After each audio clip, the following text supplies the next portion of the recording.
Breaking news, another Capitol police officer killed while on duty. We are live from D.C. with the very latest. Also, Norman voters heading to the polls in a hotly contested city election. And it's a first for Cleveland County. The sheriff's office is implementing body cameras. OU Nightly starts now.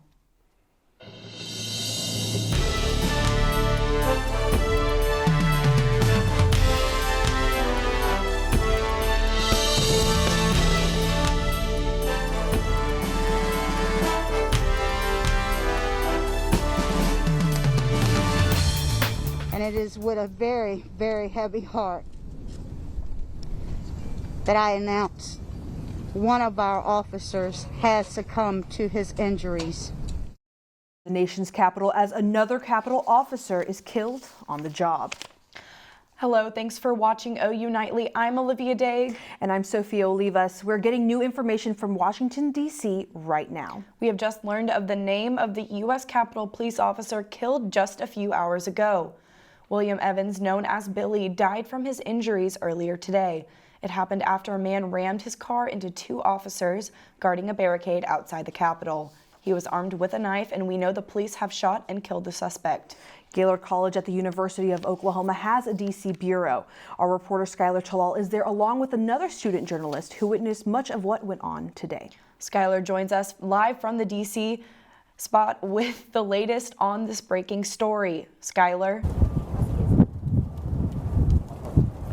I am outside at the scene where the incident occurred, and I'm with fellow Gaylord News reporter Bennett Brinkman, who was on Capitol Hill at the Dirksen Senate building during this incident. Bennett, can you kind of explain your experience throughout the day? Yeah, so I was inside Dirksen when the alarm went off saying that there was an external security threat and that we were on lockdown and nobody could enter or leave the building. So I was kind of curious as to what was going on. So I used one of the tunnels to get over to the Russell office building to try to get a better vantage point, and that's where I saw all of the security personnel outside. And what was kind of your initial reaction hearing that you guys were on lockdown? Well, it was kind of interesting because nobody really reacted at first whenever the alarm went off. Everybody just kind of continued doing what they were doing, and so we just happened to end up in Russell, and we realized that was where the incident was, and that was where we saw lots of Capitol Police who seemed to be kind of on edge. There were emergency vehicles all around, and it was much more tense over there. And you did mention that security was heightened and keeping you guys away from the window. Can you kind of explain that experience a little bit more? Yeah, I was trying to just kind of see what was going on, maybe get some pictures and videos and things, and ended up closer to a window on the ground floor, and that was where I was very sternly told by a police officer to get away from the windows and get back in the building, so they were keeping us far away. Awesome, thank you. And there's currently no ongoing threats, and it doesn't seem to be terrorism related. Reporting live from D.C., Skylar Tallal, OU Nightly. Thank you, Skylar. And another story breaking late this afternoon. Major League Baseball announces it will move the All-Star game out of Georgia.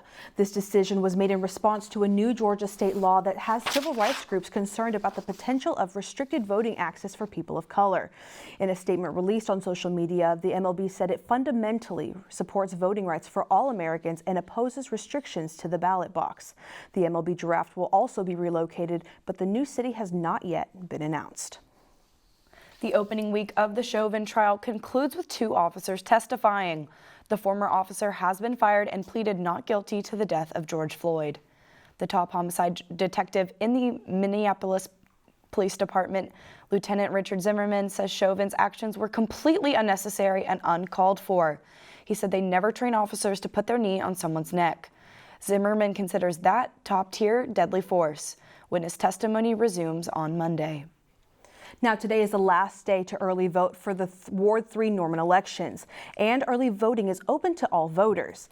The election includes a City of Norman proposition for a $27 million bond to fund the reconstruction of the city streets. Also on the ballot is the only ward runoff between a council member. Current council member Allison Petrone will face candidate Kelly Lynn. Now both candidates are Oklahoma natives with law degrees. Early voters can head to the Cleveland County Fairgrounds until 6 p.m. tonight, and Election Day is Tuesday, April 6th. And good news from the Oklahoma State Health Department, 2 million COVID vaccine doses have been administered in the state so far. That is helping to lower the number of cases overall. Today, 372 new COVID cases are reported statewide. That brings the total of active cases to a little more than 10,540. Just under 8,000 Oklahomans have died due to COVID. Now, starting this month, the Cleveland County Sheriff's Department is implementing the use of body cameras. OU Nightly's Katie Arata has the story. The Cleveland County Sheriff's Department is joining the Norman Police Department, who implemented body cameras back in 2017. Norman deputies and detectives will be using 60 body cameras in total, as well as 11 in-car systems. The equipment costs about $274,000. Last November, Chris Amison was elected as the Cleveland County Sheriff. Before his election, he promised the implementation of body cameras, and today he's completed that promise. This comes with his work to create trust and transparency with Norman residents. He was very big on transparency. This is one of our 5 core values. And part of that with building public trust is getting the innovative tool that we have, which is the body cameras now. So it's really a driving force in being open and transparent and providing the additional evidence that we need in situations. Sheriff Amison believes the body cameras will provide another layer of accountability and can be used as an important investigative tool in cases. I think what's necessary is what the community needs from us in our situation where we are as public servants. We want to be transparent. We want to be open, and this is the next evolution in that step. The next step in going that direction. The sheriff's office has done extensive training to make sure all their deputies and detectives are prepared to properly use the cameras. And as we continue to watch the Derek Chauvin trial unfold, we see just how crucial the footage from these body cameras can be. Katie Arata, OU Nightly. You can find more about those body cams at ccso-ok.us. And this is definitely picnic weather, but you might want to grab a jacket. The winds really have been sweeping down the plains. Emma, how's our weekend looking? Yeah, it has definitely been a beautiful day so far. Current temperatures right now almost touching those 70s. Norman is kind of close, but not quite yet. 74 in Guyman. This is all thanks to these southerly winds that are keeping us nice and warm, although quite breezy.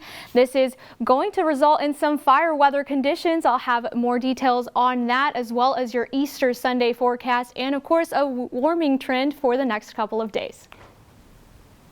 Thanks, Emma. And parents, your teenagers may be closer to getting vaccinated. Stay tuned to learn about which company is expanding trials to your kids. And have you been fully vaccinated? If so, we have some good news out of the CDC when we return. Welcome back to OU Nightly. Johnson & Johnson announced they're starting a new vaccine trial. Alyse Jones has that story and the rest of today's headlines from around the world. Johnson & Johnson is now testing its vaccine on teenagers. The company announced today they will test the vaccine on a small number of teens ages 16 and 17. The study will then expand to a large group of children as young as 12. Participants in Spain and the United Kingdom can enroll now, and the trial will start soon in the United States. And the CDC announced today that fully vaccinated people can travel within the U.S. Those who travel will not need to be tested for COVID-19 or go into quarantine afterward. Social distancing, wearing masks, and avoiding crowds is still recommended. Those who are not fully vaccinated should continue to avoid unnecessary travel, and a person is considered fully vaccinated 2 weeks after receiving the last required dose of the vaccine. And a 13-year-old boy was shot and killed by police in Chicago earlier this week following what police called an armed confrontation. The teen has now been identified as Adam Toledo. Officers say Toledo was armed and fled from police with another suspect when one shot was fired. A handgun was recovered at the scene, but investigators are unsure if Toledo fired a gun at the police. Chicago Mayor Lori Lightfoot has called for release of the body cam video capturing the fatal shooting. And a Nebraska photographer wanted to memorialize the moment in time. The 73-year-old has taken vintage photos of people during the pandemic to create a story for generations to come. He estimates he spent around $10,000 on the project that he hopes to someday have displayed in a gallery. Ladies, you can find the portraits under Mike Farrell Photography on Facebook. Thanks, Alyse. And on Wednesday, OU President Joseph Harris announced a multi-year master plan to replace the aging Adams, Couch, and Walker Towers. For more than 60 years, the towers have been the first home in Norman for tens of thousands of OU freshmen. Former residents remember the late nights, cane runs, meeting at the CAF, and other staples of OU freshman life fondly. But will the move to Cross next year for freshman housing? Some current OU students are wondering if Cross will give the same memorable experience as the towers. I really hope that they keep in mind the freshman experience when designing and building, and keeping, keeping in mind the actual freshman idea of just trying to figure out like how to live on your own and being a complete goofball the entire time. OU is hopeful to have Adams Tower replaced and have a new building completed in its place by 2025. Now pack your lunchbox and get ready to celebrate a childhood favorite. Find out why this sandwich is worth the hype. And speaking of our favorite things, how about this great weather? Emma? Well, although it's been a very pleasant day, we do have some more pleasant conditions for the weekend. I'll have that up for you coming up.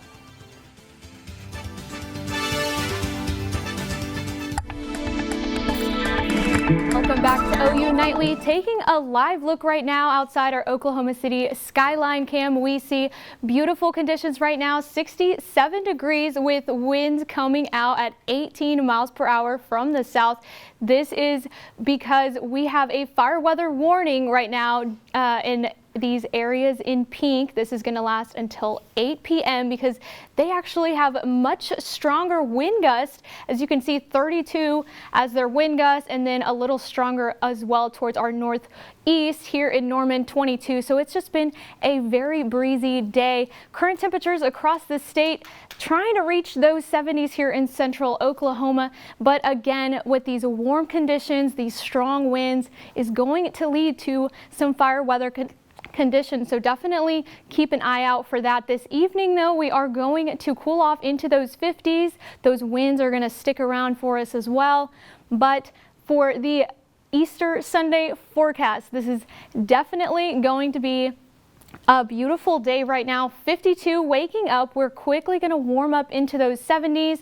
Keep an eye out for these winds. They're going to pick up at around 15 to 20 miles per hour, as well as the cloud coverage for us by 6 p.m. though. We are going to stick around in those 70s. So overall, a very pleasant day for us. And for the next couple of days as well, we are going to be warming up. As you can see, we're going to try to reach the 80s, but not quite yet. We do have a small chance for some showers on Tuesday and Wednesday. And again, the winds, it's going to be a very breezy day, especially on Tuesday. So we'll keep an eye out for you on that before we decide to cool off just a little bit on Friday. So overall, looking very beautiful. Back to you. Thanks, Emma. Hey, Olivia, have you heard about that rumor about peanut butter?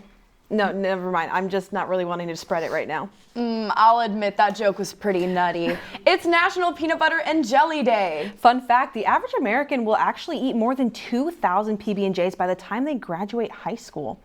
Sophia, I just have to ask, crunchy or creamy? Well, while I do enjoy a creamy peanut butter and jelly, I really just can't get over that nothing beats a ballpark Frank.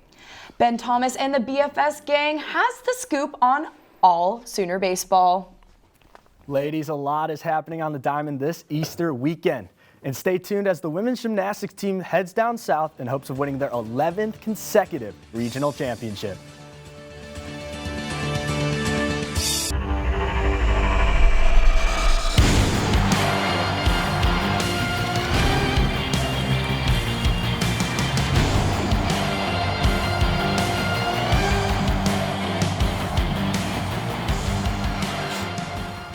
Hey Audrey, do you know what day it is? Well Ben, I'm pretty sure it's Friday and you know what that means. Yes I do. It is time for Big Friday Sports. I'm Ben Thomas. And I'm Audrey Goodson. Well, let's just jump right into it.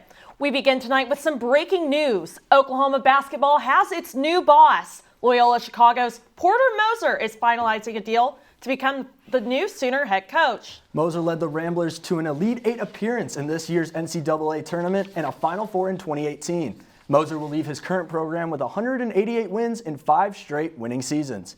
This news breaks just 8 days after the retirement of former Sooner coach Lon Kruger. And if you're in Norman for Easter weekend, there's lots of action at the Diamond. Sydney Baulier joins us with the details. And this weekend, let's go take a look.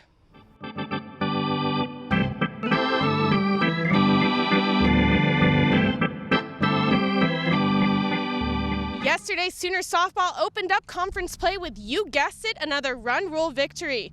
OU run ruled Kansas 14-0 in just 5 innings to continue their perfect season. OU opened up with 8 runs on 7 hits. Later in the 4th inning, they plated 6 more runs on 7 hits and an error in the 4th. Right on track, Jocelyn Allo recorded her 22nd home run of the season, the 76th of her career. Senior Shannon Sale grabbed her 8th win this season with a shutout and 8 strikeouts. Game 2 is right behind me tonight at 6 p.m.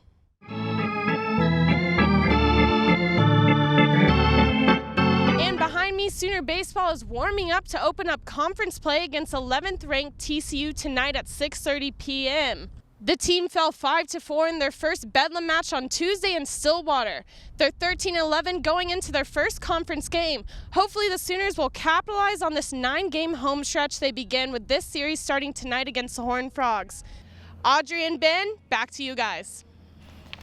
4-year senior forward Brady Manick will test the waters and enter his name into the transfer portal. The Harrah, Oklahoma native was a standout performer for the Sooners in his 4 seasons on the squad. If he leaves, Brady would finish his Sooners career averaging a total of 12 points per game while shooting 45% from the field. And the top-ranked women's gymnastics team kicks off the Tuscaloosa Regional Championships tonight down in Alabama. The Sooners look to continue their decade of dominance, 10 years, 10 regional championships, including 42 individual event championships. They will take on Missouri and Maryland at 7 p.m. on ESPN3. And it's not just the OU women that are dominating the gymnastics world. The Sooner men are also ranked #1 in the nation and are looking to stay on top as they head to the MPSF Championship tomorrow. There they'll take on #3 Stanford, 11th ranked Cal, and #14 Air Force. Well, still to come on Big Friday Sports, we'll preview this weekend's Final Four matchups. And the Oklahoma City Thunder look to get a dub when they tip off against the Phoenix Suns tonight. We'll be right back.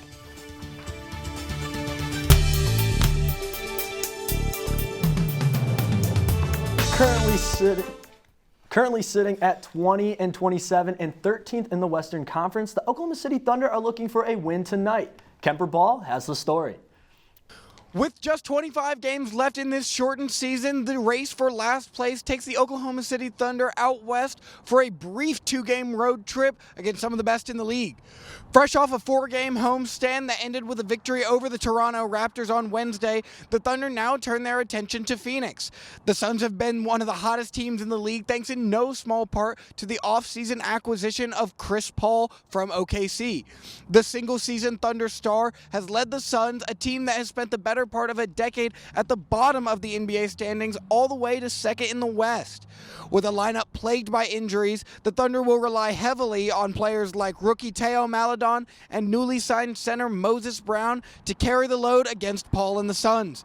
Tip-off is scheduled for 9 p.m. tonight. Following that matchup, the Thunder's West Coast road trip will take them to Portland for a date with Dame and the Trailblazers. The Blazers are riding high on a 4-game win streak and are looking to move up in the West playoff picture, currently holding the 6th seed. That game will be scheduled for 9 p.m. Saturday and conclude the Thunder's brief 2-game road trip before returning home for a game with the Pistons. For Big Friday Sports, Kemper Ball. Now, I don't know about you, Audrey, but I am very excited to see baseball back in action with lots of games happening this weekend. Just a bit ago, the Orioles topped the Red Sox 3-0 in Boston. And as for tonight, out west, the reigning champion, the LA Dodgers, face off against the Rockies in the Mile High City tonight. And after receiving a lot of boos on opening day, the Houston Astros look to improve to 2-0 when they face the Oakland A's in Oakland. And finally, staying on the West Coast, the San Diego Padres look to take down the Arizona Diamondbacks. That first pitch is going to be at 9:10. And in other baseball news, the MLB has announced they will move the 2021 All-Star Game and Draft from Atlanta after Georgia changed its voting laws. A new location has yet to be determined. And Hall of Fame coach Bill Self has signed his life away to the Kansas Jayhawks after his previous contract was set to expire next March. His new deal features a 5-year rolling agreement that automatically adds 1 year at the end of each of the seasons for the rest of his career. Self has been in Lawrence since 2003, leading the Jayhawks to 3 Final Fours and a championship in 2008. And staying in college basketball after almost a week off, the madness has returned. Number 1 seeded Baylor Bears look to continue its dominance as they face the number 2 seeded Houston Cougars for a shot at the national championship. The game tips off Saturday at 4:14 on CBS. And tomorrow at 7:34, 11 seed UCLA tips off against undefeated Gonzaga. Both teams are looking to make history as the Bruins look to become the very first team to go from the first 4 to the national championship game. The Bulldogs are striving to become the first unbeaten squad to cut down the nets in 45 years. Honestly, any team should fear playing the Zags. And hey, speaking of fears, Audrey, are you scared of needles at all? Ben, I'm just going to be honest, needles are one of my worst fears, and I just hate them. Well, if it makes you feel any better, so does Thunder star Shai Gilgeous-Alexander. As you can see, SGA is terrified of needles, but he receives a little help from his teammate Lou Dort. As he receives the vaccine, his best buddy Dort holds his hand through it all. Seems like this duo not only helps each other on the court, but off the court as well. Well, it's just maybe the most adorable thing I've ever seen. I mean, how could you not root for these guys? Well, it's like our time is up here on Big Friday Sports. Thank you so much for tuning in. You can find us right here next time, same place. I'm Audrey Goodson. And I'm Ben Thomas. Have a safe and fun weekend. Good night.